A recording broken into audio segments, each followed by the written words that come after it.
성경은 우리들의 구속사를 이야기하고 있습니다. 그러면 왜 하나님은 우리들을 구원하시려고 할까요? 우리들이 죽어서 천국에 데리고 가려고 맞습니다. 그러나 그것이 전부가 아닙니다. 구원의 한 부분일 뿐입니다. 그러면 구원의 목적은 무엇일까요? 에베소서 1장 4절입니다. 곧 창세전에 그리스도 안에서 우리를 택하사 우리로 사랑 안에서 그 앞에 거룩하고 흠이 없게 하시려고. 그럼 왜 우리들을 거룩하고 흠이 없게 하시려고 했을까요? 바로 하나님과 사귐입니다. 하나님과 사귀려고 하면 내가 거룩하니 너희도 거룩하라처럼 우리들은 거룩하여야만 하나님과 사귈 수 있다는 것입니다. 오늘 본문 말씀은 우리들이 하나님과 사귀려면 거룩해야만 하는 데 있어서 굉장히 중요한 재단에 대하여 말씀하고 있습니다. 이 재단을 알아야만 예수님에 대하여 알 수 있고, 이 재단을 이해해야만 예수님의 보혈의 피를 이해할 수 있고, 왜 예수님이 우리들을 위하여 십자가에 못 박혀 죽으셨는지 알 수 있는 것입니다. 제단은 하나님께 바치는 제물을 태우는 곳입니다. 그러면 왜 제물을 바치는 것일까요? 그것은 하나님을 찬양하고 화목제물로 바치고 이스라엘 백성들이 부지 중에 지은 죄를 사함을 받기 위하여 제물을 바칩니다. 제물을 바침으로 이스라엘 백성들이 지은 죄가 제물로 죄가 전가되었다는 것입니다. 이것이 대속입니다. 신약에서는 예수님이 단번에 죽으심으로 우리들의 대속물이 되었다는 것입니다. 그래서 우리들은 번거롭게 죄를 지을 때마다 짐승을 대속물로 하나님께 바칠 필요가 없는 것입니다. 27장 1절입니다. 그는 조각목으로 길이가 5규빗, 너비가 5규빗의 제단을 만들되 네모 반듯하게 하며 높이는 3규빗을 하고. 하나님께 제사 드릴 때 제물을 태우기 위한 단으로 번제단으로 불립니다.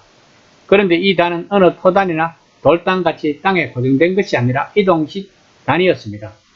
이 제단의 규모는 각 가로 세로 각 2.28m, 높이 1.37m로서 회막 안에서 가장 큰 기구였습니다.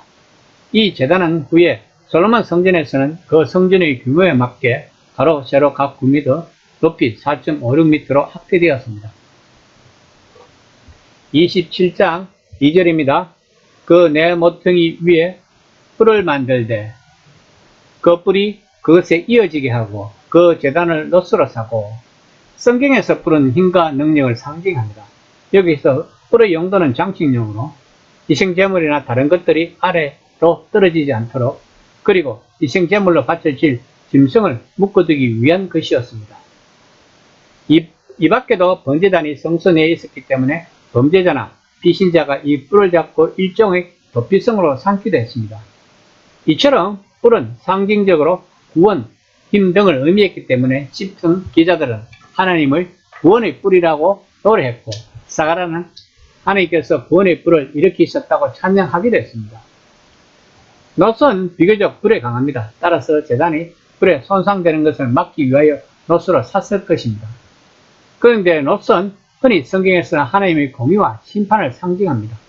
따라서 그 위에서 피 흘려 희생됨으로 하나님의 공의를 만족시킨 제물들은 장차 십자가 위에서 죄인들을 위해 피 흘려 죽으실 예수 그리스도를, 그리고 번제단은 그 십자가를 각기 예표하는 것으로 이해할 수 있습니다. 27장 6에서 7절입니다. 또 제단을 위하여 채를 만들되 조각목으로 만들고 놋으로 살찌며 제단 양쪽 고리에 그 채를 끼워 제단을 매게 할지며. 채는 기구의 고리에 끼어 양옆으로 길게 된 막대기를 가리킵니다. 이것은 번제단에 손을 대지 않고 운반하기 위한 것입니다. 지금까지의 제단은 모두 자연 그대로의 돌이나 흙으로 만든 제단이었습니다. 그래서 움직일 수가 없었습니다. 그러나 모세의 제단은 들고 다닐 수 있도록 속이 비어 있었고 또 채로 끼워서 들고 다닐 수 있었습니다. 제단 전체를 놋으로 만들면 무거워서 들 수 없었을 것입니다. 그래서 안에는 나무이고 그 위에 놋을 입혔으며 중간은 비어 있었기 때문에 얼마든지 들고 다닐 수 있는 제단이었습니다. 우리들에게 오신 예수님도 움직이는 제단이셨습니다. 그분은 채로 끼워서 들고 다닐 필요도 없이 두 발로 걸어 다니시는 제단이셨습니다. 그분은 스스로 자기 발로 걸어가셔서 자신을 제사로 하나님께 바치셨습니다. 그 후로는 그분을 믿는 모든 성도는 움직이는 제단이 되었습니다. 오늘날 교회나 믿는 사람들은 움직이는 제단입니다.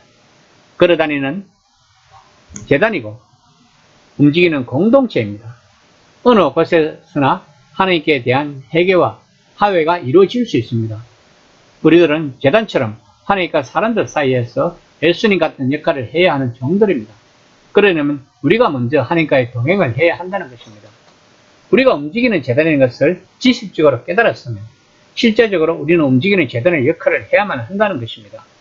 그러기 위해서는 우리가 먼저 하나님과 동행을 해야 한다는 것입니다.